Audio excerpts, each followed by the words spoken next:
Smoke and debris from the building was starting to head into our area, and the local news instructed us to stay inside our homes and shut all the windows. A group of us headed to an apartment with cable TV and just sat and watched the news. It was getting really warm inside with all the windows closed, and the apartment's one functioning air conditioner was really old and barely cooling the place down.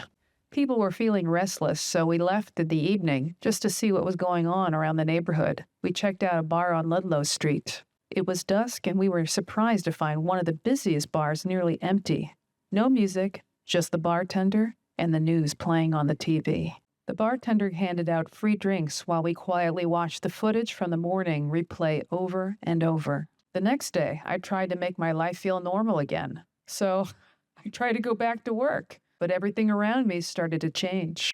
Missing person signs were pasted all over the walls of the major subway hubs. There were now armed guards with military-grade weapons standing with you on the train platform. On my way back to work, I walked through an empty Times Square, which did not feel normal. On the second day back to work, everyone was told to go home early because there was a bomb threat in Times Square. That certainly was not normal. Subway lines were closed due to the bomb threat, which turned out to be a hoax. So I began my 4-mile walk home. Getting home was a hassle because now there were checkpoints set up all over the major avenues of the city, and to pass them, you had to show proof of address. I luckily had a paycheck stub in my bag with my address. But if I didn't have that, I wouldn't have been able to get back to my apartment. And there were a few people unlucky enough to have moved into apartments around 9/11 and had nothing to show for their new address. I got home, but it was far from home sweet home. The neighborhood smelled like burnt electronics, the phones and internet didn't work, and the walls of my room felt like they were closing in on me.